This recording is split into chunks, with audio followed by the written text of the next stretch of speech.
Thank you.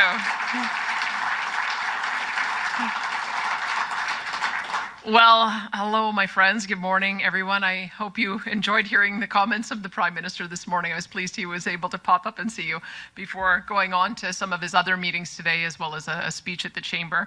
I'm so delighted to be here with not only members of my cabinet, but also our partners in Indigenous communities. We've got Rebecca Schultz, Minister of Environment and Protected Areas, Rajan Sani, Minister of Indigenous Relations, Jason Nixon, Minister of Assisted Living and Social Services. He was part of our negotiating team. Nathan Neudorf, Minister of Affordability and Utilities. Minister Brian Jean, Minister of Energy and Minerals. And then, of course, we have Billy Morin, former chief, but he's now MP for Edmonton Northwest. Former Chief Jim Boucher of the Mackay First Nation. Chris Sankey, former councillor of Laxqualam Band in British Columbia. Dave Lamouche, President of Métis Settlements General Council. Chief George Arcan Jr. of Alexander First Nation. Chief Tony Alexis of Alexander Nakota Sioux Nation. Chief Cody Thomas of Enoch Cree Nation. Chief Kelsey Jacko of Cold Lake First Nations. We also have a friend visiting from Saskatchewan, Chief Delbert Wapas of Thunderchild First Nation, and of course Stephen Buffalo, President and CEO of the Indian Resource Council. We had a few others on the list. I'm not sure that they are here, but I'm going to see more at the Indian Resource Council meeting a little bit later today, where I'm going to go for a lunch speech. But today is a great day for the people of Alberta and for all of Canada. The last 10 years have been an extremely difficult time for hundreds of thousands of Albertans and their families that directly or indirectly rely on and make their living from a strong and vibrant and growing Alberta oil and gas sector. These Albertans are mothers and fathers and young people working so hard to put food on the table, to pay for hockey and soccer fees, and to save for the down payment on their first home. These are also small business owners that too often have found themselves as well in their business working very hard to build due to a regulatory environment that has made it almost impossible for them to succeed. And more broadly, the last 10 years have left hundreds of thousands of Albertans skeptical and oftentimes questioning the long-term viability of our nation as we watched its deliberate phase-out of our province's most valuable asset, leaving it trapped and wasted in the vast oil sands of northern Alberta, and with it, innumerable lost investment opportunities and tens of thousands of lost jobs. These were dark times, but in those difficult circumstances, Albertans came together, as we always do, to raise our voices and use our ingenuity to find a way to overcome the challenge.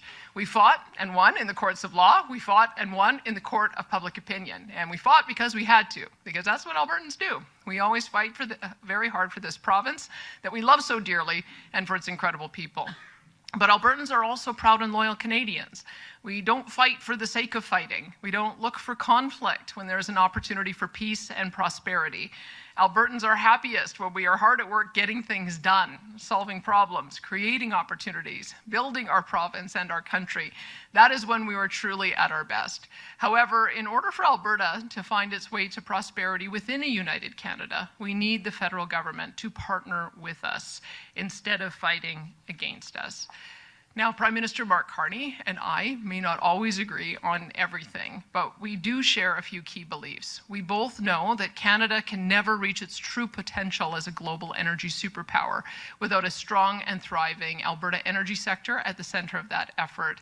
And I am pleased to say that this Prime Minister has made it clear to me that he is willing to work with me and Alberta's government to accomplish that shared goal. And that, my friends, is something that we have not seen from a Canadian Prime Minister in over a decade. And it is my firm belief that Albertans from right across the political spectrum, whether they be staunch federal conservatives or liberals or new Democrats or something else, they expect me as their premier to partner with this federal government to seize this long-awaited opportunity for our province. I've spoken at length about the need to build more pipeline infrastructure, to export more oil to hungry Asian markets, and to diversify our customer base. I have repeatedly stated how critical it is to reform a broken regulatory environment that is scaring away investment and demoralizing our energy entrepreneurs here at home. And I have asked repeatedly for the federal government to cease their attempts to throttle our energy industry, repeal or overhaul their 9 bad laws, and work with Alberta to grow our energy sector for the benefit of the entire country. And today's agreement is the first step in accomplishing all of these critical objectives and unleashing the power and promise of Alberta's energy sector in a way never seen before in this country.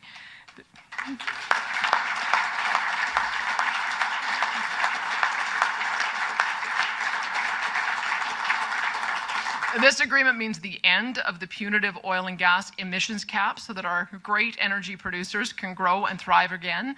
This agreement means the immediate suspension of the federal net zero power regulations in Alberta, which had placed our electrical grid at a very serious risk of failure and limited any hope of substantial investment in AI data centers and applications development. This agreement includes a clear path to the construction of an over 1 million barrel per day Indigenous co-owned bitumen pipeline to Asian markets so that our province and our country are no longer dependent on just one customer to buy our most valuable resource.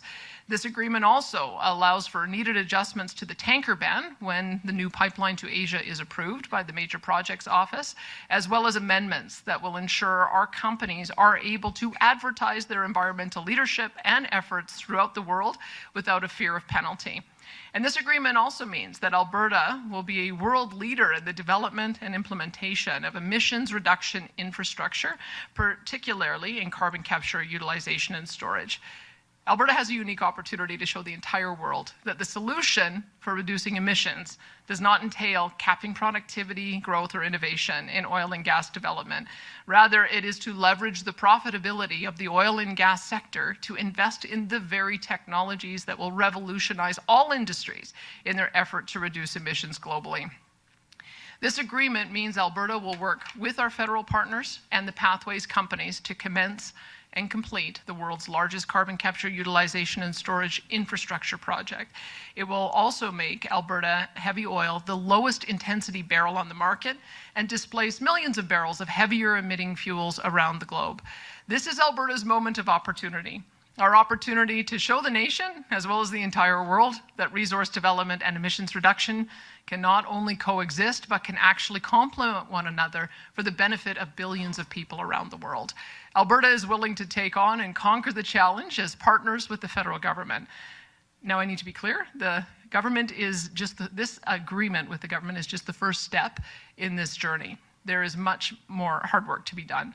Trust must be built and earned in the partnership as we move through the next steps of this process, whether that be working with the federal government to prepare our bitumen pipeline submission for the Major Projects Office, or putting together the final elements of a carbon pricing agreement that will be implemented through the province's tier program that balances competitiveness with accountability for heavy emitters. And although I am not blind to the fact that the people of Alberta have had the rug pulled out from underneath them too many times to count over the past 10 years, I also know that a new relationship and a new beginning needs a starting point grounded in good faith. And today, I hope, is that new starting point. So I do want to thank the Prime Minister.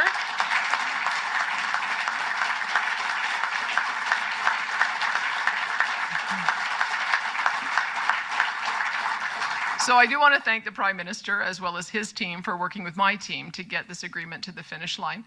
I'd also like to thank our negotiating team, and that included Ministers Jason Nixon and Rajan Sawhney, along with my Chief of Staff, Rob Anderson, and Deputy Ministers Liam Stone and Larry Comeyer for the great work that they did on this initiative. And I'm excited, as is my government and our UCP MLAs, to roll up our sleeves and to continue the work on this remarkable opportunity for Alberta and for Canada. And with that, I'd be happy to take questions.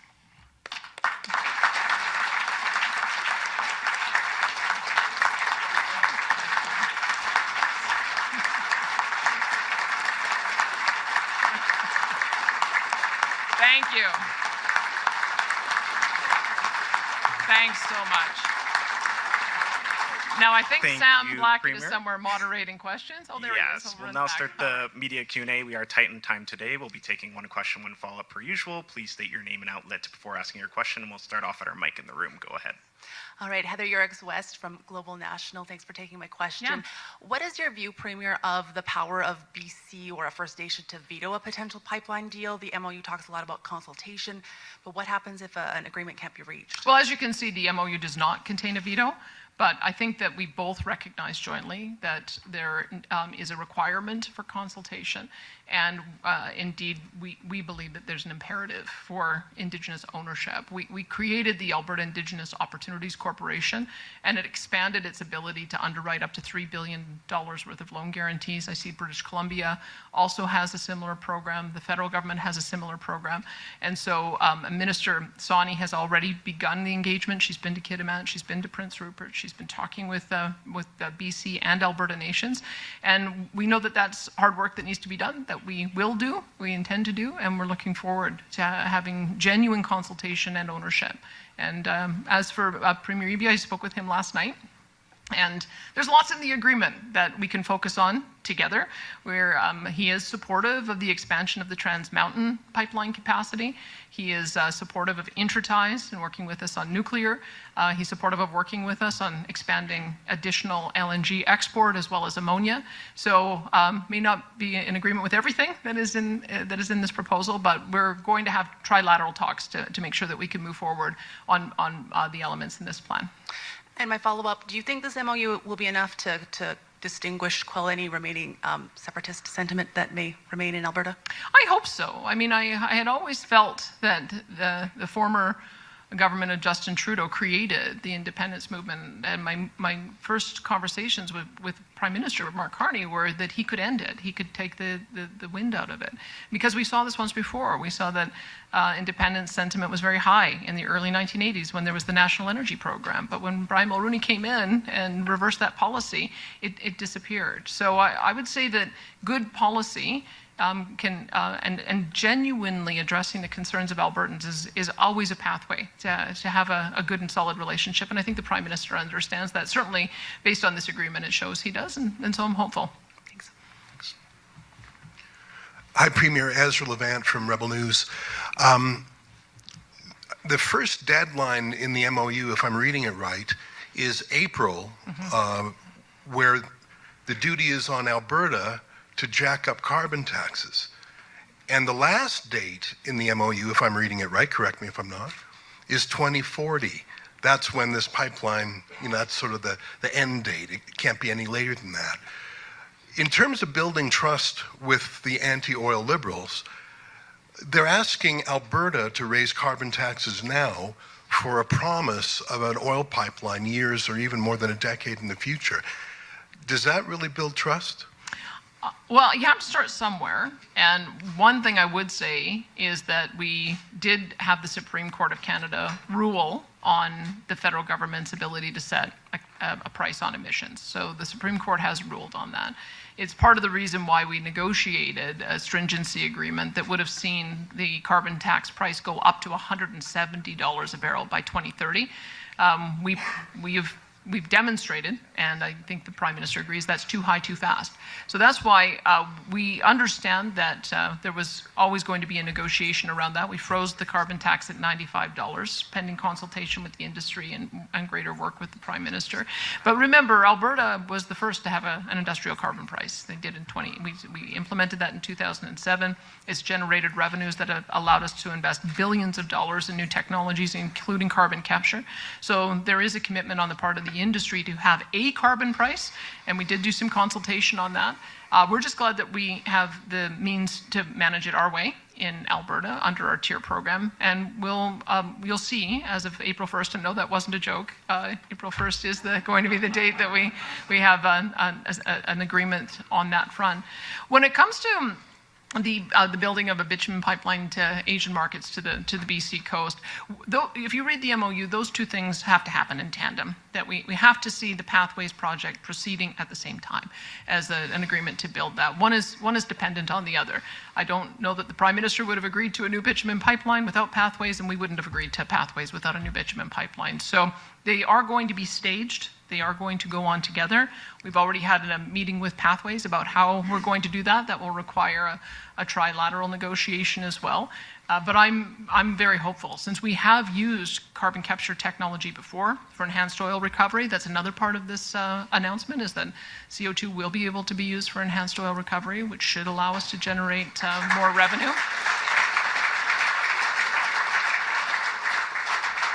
So I would say that you don't always get 100% of what you want, but we addressed 7 out of the 9 bad laws that I'd put on the table to, I think, what will be the satisfaction of Albertans. And I think that this will allow us to see some substantial investments. I mean, that's the thing about a peace deal. You have to make it with an enemy. So I suppose the fact that for a decade, his Glasgow Financial Alliance for Net Zero, it was about putting a capital strike on the oil and gas sector. Just a couple of weeks ago, he was asked about pipelines, and he said, boring. So is there anything, I mean, after a lifetime of attacking the oil patch, he was even interrogated by the U.S. Congress for an attempt to capital strike their oil companies. Is there anything the Prime Minister has said to you in private that you could share with us that would signal that his lifetime's work of attacking carbon-based fuels will somehow be put to the side? Like, I think he's just a slightly smarter version of Stephen Guilbeault. I think he hates the oil patch as his life's work. Is there anything he's said to you that make you believe that maybe he can be turned on this? Well, I'll start by saying my joke has been that I would love for pipelines to be boring again. I would love for, no matter what party is in power, what level of government, that there wasn't sort of an overwrought response anytime anyone talked about building a pipeline. It's actually quite remarkable that we're talking about expanding uranium mines, building nuclear power plants, building new transmission lines through pristine areas, massive new mining projects, and not one of them has raised any ire on the part of any environmental group or anyone in the media, but there has been all of this ire raised around a pipeline. So I hope that we can make pipelines boring again, because it's just a way to get our product to the consumers who need it. I would say that, as you know, I was not a huge champion of carbon capture technology when I was in politics the first time. I wasn't. But I've seen with the passage of time, the investments being made and the fact that the technology works and we're getting better and better at it, and you can create a product out of it, including so that you can enhance oil recovery, I changed my mind. And so I would say that the Prime Minister, maybe in the past 10 years, it looked like wind and solar and batteries were going to be the ability to power industrial economies. I think the world discovered that's not true. With the Russian invasion of Ukraine, with the instability in the Middle East, everyone is having to recalibrate and rethink that. I was recently in the Middle East, and the conversation around the table now is talking about natural gas as a foundational fuel, not a transition fuel. So I think that demonstrates that there is a global understanding of how important it is to have reliable electricity. And so I have to just give the Prime Minister credit for perhaps he's recalibrating his own thinking on this. It certainly seems to be in the agreement that we signed, but we will trust, but we will verify. We will make sure that he lives up to the commitments in this agreement that we had, and we have to proceed somewhere with a measure of good faith. I can tell you 100% that the former Prime Minister would never have moved this far on these issues. We tried for 3 years, we got nowhere. And in my very first meeting with the Prime Minister, I said to him, you know, the way that we can get to an agreement is just orienting around a 2050 target. Our industry is there. We think it's achievable with technology. And you'll see in the context of this MOU that the interim targets are gone. And so that's what we're going to move forward on. And we'll see as we meet these milestones whether I'm correct or whether your skepticism is correct. Thanks. Thanks, Ezra. We're going to take one more from the room, then take 1 or 2 from the phones before coming back to the room. Go ahead. Hi, Premier. Laura Osmond with The Logic. When it comes to trying to find a proponent for this pipeline, is this MOU enough to start bringing private investment on board? Or in your conversations with potential proponents, are they looking to get farther down the line? At what point do you think you might be able to announce some kind of proponent taking over? Well, I think that the fact that this room filled up with, I think, 24 hours notice gives you an idea of the enthusiasm that we have in the sectors that make billion-dollar investment decisions. And many of the people in this room have been holding on to capital or redeploying it elsewhere. So I think that's going to cause a lot of really interesting conversations now that they've seen the structure of this agreement. We'll know in the coming weeks and months, generally speaking, about final investment decisions.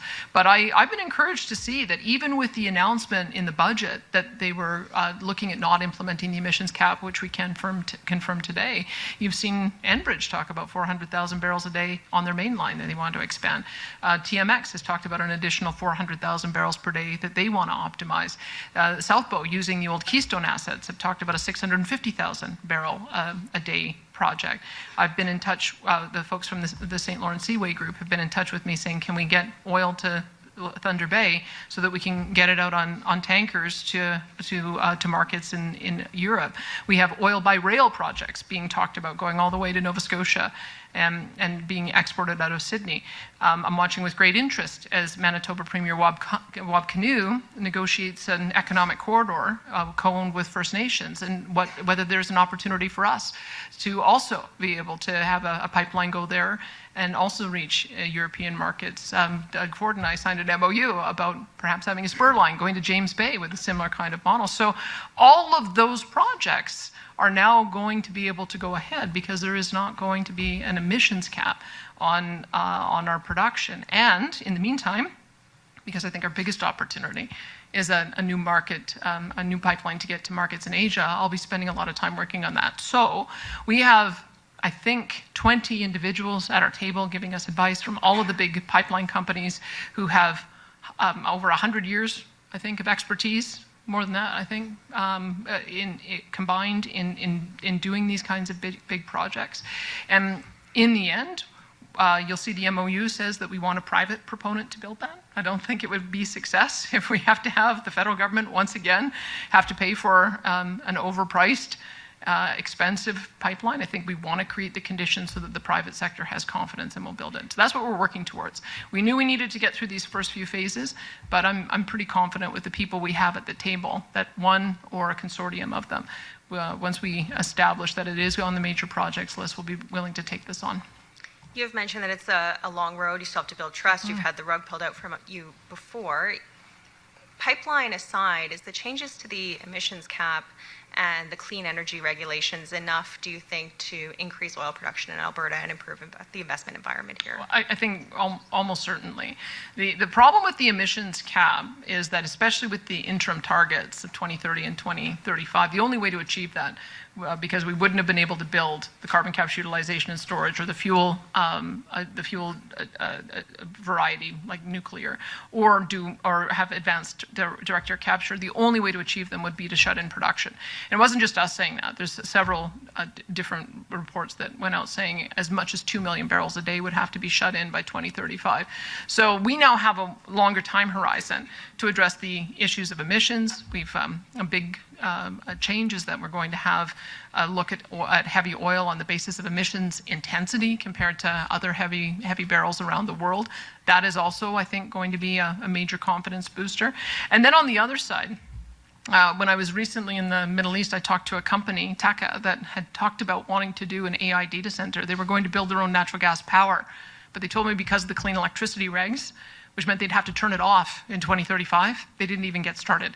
And I have to wonder how many other projects of that nature didn't even get started because of the clean electricity regs. So now that there's an immediate suspension of that, there will, of course, be pending our agreement on what the tier pricing will be. But there has always been a carbon price on heavy emitters, and that included in the electricity sector. So I think we'll be able to give that injection of confidence. I guess we'll know in the coming weeks and months. Thank you. We have time for 2 more questions. We're going to go to the phones for one and then come back to the room for our last one. Operator, could you put through our first caller, please? Your first caller comes from the line of Ryan Humilty from Toronto Star. Your line is now open. Yeah, good afternoon, Premier. Thanks for taking the question. The MOU sets out obligations on both Alberta and the government. If the government of Canada lives up to its obligations, but a private proponent doesn't emerge for the bitumen pipeline, is Alberta still committed to increasing its carbon price and the other commitments that you've made on pathways and other projects? Well, as I said, we have always had a carbon price. We were the first to put one in place in 2007. We have just recently made changes to TIER to allow those revenues to be recycled back to companies so that they can invest in carbon capture technology. We have put in place our ACIP program, which is our carbon capture incentive program, where we rebate 12% of the cost of any investment in carbon capture. We've got a major center in central Alberta where 10 different direct air capture projects are underway. We have signed agreements not only with the federal government, but with our fellow premiers on looking at how we would add nuclear to the grid. So all of those things are underway. All of those things will continue to go. And what we're very hopeful is that as we stage gate the development of a bitumen pipeline, we'll also do the same thing with the Pathways project. And then we'll be able to have the largest carbon capture project in the world, which I think will also be another major export opportunity for us. So I would say that we showed our commitment when we released our energy development and emissions reduction plan in April of 2023. And most of the elements that we announced then, you'll see, are enshrined in this agreement that we have today. And then the coastal First Nations, especially, but certainly BC as well, have said so far publicly, they said they really don't support this pipeline. It seems like the MOU puts bringing those people on side in your court. Can you expand upon how you intend to do that and how you intend to see that happens? Well, I can tell you that there are some leadership in some nations that have been vocal, absolutely. But as you can see, there are some leaders of some nations that are in this room supportive as well. And that's the nuance that happens. There will be, no matter whether it's a nation or whether it's a province or whether it's a political party, there's just different opinions on things. But what this agreement shows is that we're going to work collaboratively to work towards a bitumen pipeline to Asian markets on the West Coast. And when we arrive at a port, that will also have a tanker ban carve-out for that. So I would say that my Indigenous Relations Minister is doing tremendous work on doing the initial engagement, which will ultimately lead to a more formal consultation process. We're beginning with a spirit of goodwill, having had some success with our AIOC. I think that demonstrates credibility in having a meaningful equity ownership stake. And we've had very constructive meetings. I had a very constructive meeting, you may have read, with the Haisla chief and council and others yesterday, where they may not be 100% behind a bitumen pipeline, but they're excited about LNG export. They wanted us to make sure that we knew that Kitimat is a thriving port for all kinds of commodities. And so I think that that's where the relationship begins. Let's talk about areas of agreement, and then let's work through the areas of disagreement. But I think that we will find over time that there are many nations who are also interested in these kinds of projects so they can bring prosperity to their people. And that's our starting point on this. Thank you. And if you're really quick, Premier, we might be able to squeeze in two more. Okay. We'll go to our next to the mic. Sheila Gunn Reid with Rebel News. Just staying on the topic of British Columbia, the Prime Minister has said in the House of Commons just 2 days ago, we believe the government of British Columbia has to agree. Now, just now, after he left the signing with you, his press release says these projects will only be built in consultation and partnership with Indigenous rights holders and British Columbia. So what is the real strength of this MOU when you have a partner who keeps giving veto to British Columbia? Well, you'll see in the agreement there's no mention of veto. I think that there obviously has to be trilateral discussions with British Columbia to find areas of common ground, and I think we will. And there's also clearly going to have to be a formal consultation process with Indigenous bands, and we're prepared to do all of that. What I have seen is that there have been a number of projects in British Columbia that may have started off with a lot of opposition that over time got a lot of enthusiasm. Look at all of the LNG projects down the coast. Look at Coastal GasLink. Look at the opportunity now for additional LNG projects. Look at even the Premier of British Columbia talking about expanding TMX. That was not the conversation that was happening 5 or 6 years ago. So I would say that some of it is in the proving. You have to prove that you're listening, prove that you are being genuine in the consultation, genuine in addressing the environmental and other issues that are raised. And that's what we intend to do. We intend to be involved every step of the way to make sure that we're able to bring people on board with this. But it's a process. We know it. This is the first stage of it.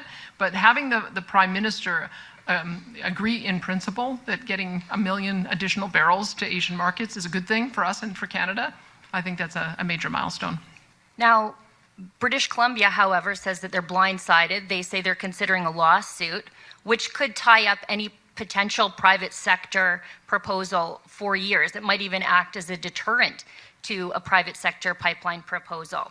Has the Prime Minister given you any assurances that he would use constitutional means, like the notwithstanding clause, to prevent a proposed project from getting bogged down in a legal quagmire for years? Well, I don't think he needs to use the notwithstanding clause because this is federal jurisdiction. Trans-border pipelines, trans-border infrastructure, ports, those are all federal jurisdiction. And I think that British Columbia has tried to use every tool in the toolbox, I guess was the term that they used before, and failed. It was clearly affirmed by the courts that this is not British Columbia's decision to make. That being said, we understand that there's a process we have to go through. We understand that Indigenous partnership is key to that. And so we are wanting to get the project to a point where it's on the major projects list, at which point there's a 2-year window to get to approval. So we've got our work to do over the next number of months, but that's the commitment on the part of the federal government, is that once something is on the major projects list, it will have a new approach so that it can be approved in 2 years. And again, trust but verify, we're going to hold them to that. Thank you. And yes, we have time for one last question. Just keep it quick, please, and thank you. Hi, Premier Matt Skase with the Globe and Mail. This MOU talks about working collaboratively with companies to get CCUS built. How are you going to bring those three parties together, government, CCUS companies, and obviously there's a carbon capture incentive right now to support the project at the 12%. Are you going to change that formula at all? So a couple of things. We have already demonstrated how we're going to support the project on our end. The 12% rebate on capital costs, that's our investment tax credit. But the recycling of the tier revenues, that's really significant because the pipeline companies in Pathways, or pardon me, the production companies in Pathways Group, they already pay, I think, $300 to $400 million in carbon tax fees through the industrial carbon tax. Having them be able to recycle those back to dedicate to this kind of project, that's our commitment. So that was a change that we made on consultation with the industry. The remaining is going to be coming from the federal government. They've got a 50% ITC. And the main thing that we were able to agree to with Ottawa is if you're going to have a project that is going to cost substantial dollars, you need to have a new revenue stream to pay for it. So if in the end the Pathways projects cost $10 to $20 billion, but they're also earning $20 billion a year for the next 20 or 30 or 40 years, that becomes a more viable project for those companies. If it's just a cost on them with no additional hope of revenue, that was what they were facing. Now that we can see these two things go together, I'm pretty confident we'll come up with a trilateral agreement where the federal government will take a part. We'll obviously allow the pipeline companies or the production companies to keep more of what they earn, and then they will also put forward a portion of the cost. Mm-hmm. This also comes with complete carve-out for Alberta on the clean energy regs, removing greenwashing provisions. Do you feel like Alberta is a winner in these negotiations? Well, I can tell you I had a pretty happy caucus when we talked about it yesterday. So I would say that we put on the table what it is that we wanted to achieve. And I talked about the nine bad laws. And let me just go through them so that you know why it is we're feeling like this is a win for Alberta. First of all, one of the things I wanted was no export taxes or restrictions on Alberta oil and gas. Well, we got that. A complete redo of C-69. Well, not only are we going to get that through the Major Projects Office, but we have an agreement that intra-provincial projects are going to be approved by us. And there's going to be a rewrite of that bill. Emissions cap, gone. Carbon pricing stays provincial. We've got that. The clean electricity regulation scrap. We got that. Tanker ban carve-out. We got that. The censorship of energy, we got that. That's 7 out of 9. That's not so bad. We're gonna win them in court on the declaration of plastics as toxic. We already won round 1, so we're gonna keep on going so that we win that one too. and they have realized that their net zero cars are not going to work. They've already done a 1-year reprieve on that, and I suspect that's going to also have to be significantly modified or gone. So as you can see, these are the things I put on the table and have for years, and we finally have a partner in Ottawa that has recognized that the policies are unworkable, impractical, damaging to Canada, damaging to Alberta. And I think this agreement is the first step in being able to correct 10 bad laws, or 9 bad laws over 10, I think, years where our economy was depressed. And it allows for us to make sure that we don't have a repeat over the next 10 years. Thank you, and that'll conclude today's press conference. Thank you, everyone, for joining us.